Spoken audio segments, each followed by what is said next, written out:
Assalamualaikum warahmatullahi wabarakatuh. Perkenalkan teman-teman, nama saya Izam Yuruka Afrian. Saya dari kelompok 6 Agama Islam 2. Beserta teman-teman saya, kami akan menjelaskan tentang keimanan terhadap malaikat.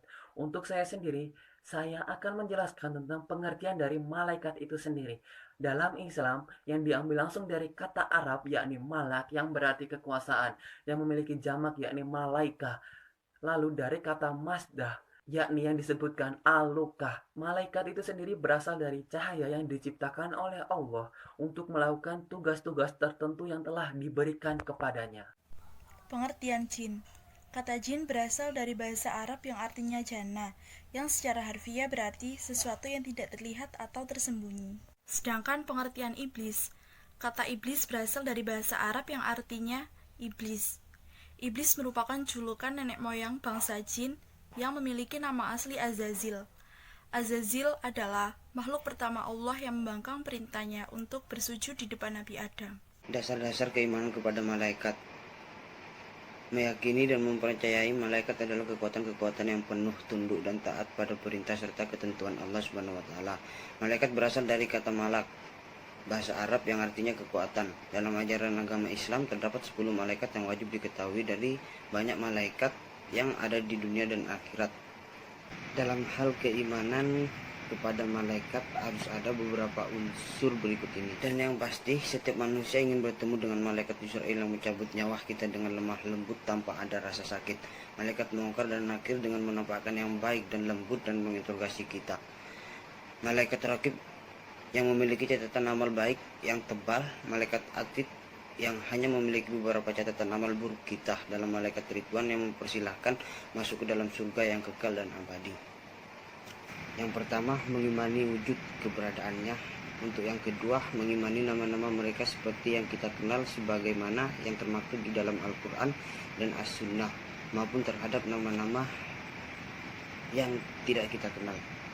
Yang ketiga, mengimani sifat-sifat mereka seperti sifat bentuk Jibril yang mempunyai 600 sayap yang menutup ufuk sebagaimana yang pernah dilihat oleh Nabi Shallallahu Alaihi Wasallam.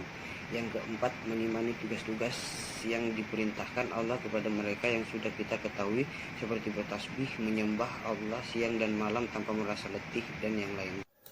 Sifat-sifat dan karakter malaikat. Yang pertama adalah selalu bertasbih. Jadi selain malaikat menjalankan tugasnya masing-masing, malaikat juga selalu bertasbih kepada Allah Subhanahu wa taala baik itu siang maupun malam hari tanpa berhenti.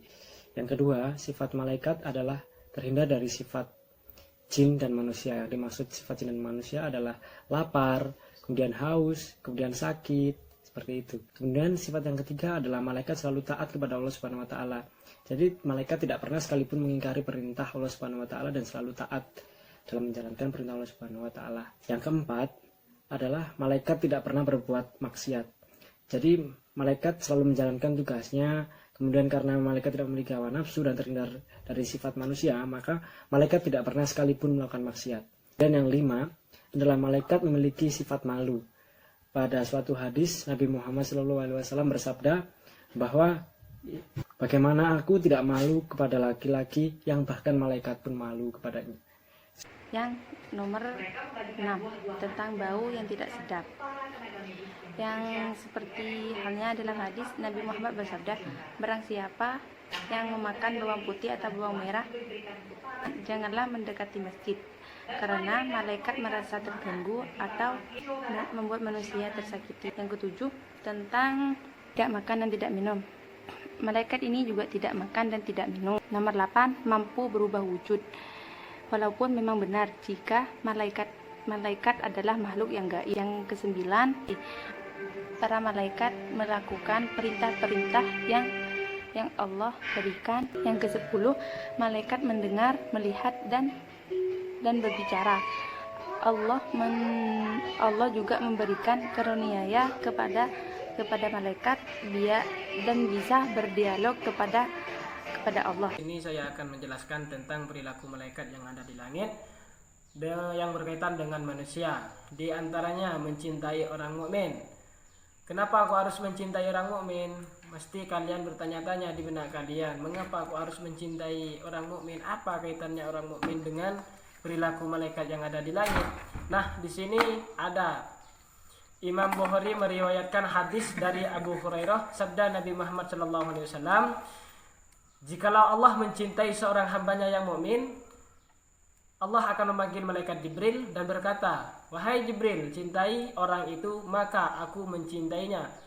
Maka dari itu Jibril lalu menyeru terhadap penduduk yang ada di langit agar mencintai orang itu, dan semuanya menjadi mencintainya. Ditambahkan oleh Nabi, bahkan sama makhluk di bumi pun mencintainya. Demikian pula terhadap orang yang dimurkai Allah, maka Jibril dipanggilnya dan ia menyeru penduduk langit akan membenci orang itu sehingga seluruh penduduk langit dan bumi membencinya. Hadis riwayat Bukhari. 2. Memberi pengarahan bimbingan.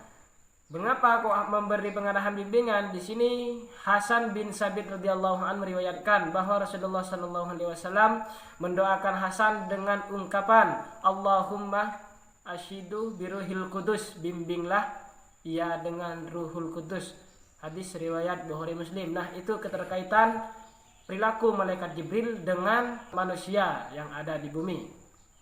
Di sini saya akan sedikit menjelaskan mengenai perilaku malaikat yang ada di bumi yang berkaitan dengan manusia, yaitu bersolawat pada orang mukmin. Para malaikat bersolawat untuk orang mukmin maksudnya memohonkan ampun. Di antara orang-orang yang akan mendapatkan doa ampun atau solawat dari para malaikat adalah yang pertama, orang yang menuntun kebaikan dan juga menyebarluaskan ilmu kepada orang lain. Yang kedua, orang yang duduk dalam keadaan suci untuk menunggu sholat berjamaah. Yang ketiga, orang yang berada di syaf pertama dalam sholat berjamaah.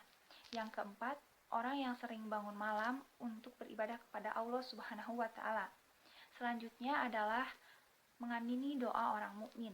Dari Abu Darda, Rasulullah Shallallahu Alaihi Wasallam bersabda, Allah akan mengabulkan doa baik orang Islam untuk saudaranya yang saat itu tidak hadir, dan malaikat setiap kali mendengar doa itu mengamini, dan juga mendoakan orang yang berdoa tersebut mendapatkan hal yang sama. Dari hadis riwayat Muslim dan Ibnu Majah. Materi yang kelima yaitu hikmah beriman kepada malaikat dalam kehidupan sehari-hari. Hikmah beriman kepada malaikat dalam kehidupan sehari-hari yang pertama adalah meningkatkan iman kita kepada Allah. Dengan mengetahui sifat malaikat yang selalu taat kepada Allah, dapat meningkatkan iman kita juga kepada Allah. Yang kedua yaitu berhati-hati dalam bertindak. Karena ada malaikat yang mencatat amal perbuatan kita, oleh karena itu kita harus berhati-hati dalam setiap melakukan tindakan. Ketiga yaitu yakin kepada pertolongan Allah. Yang keempat yaitu memunculkan rasa syukur kepada Allah. Dan yang kelima adalah semakin giat dalam berusaha. Karena tidak ada rezeki yang diturunkan oleh malaikat tanpa adanya doa dan usaha kita sendiri untuk mendapatkan itu. Yang keenam yaitu menambahkan kesadaran terhadap alam wujud yang tidak terjangkau oleh para indera. Yang ketujuh yaitu menambah kekhusyuan dalam beribadah kepada Allah. Sekian dari kelompok 6. Apabila ada salah-salah kata atau penjelasan yang belum dipahami dapat kalian tanyakan. Wassalamualaikum warahmatullahi wabarakatuh.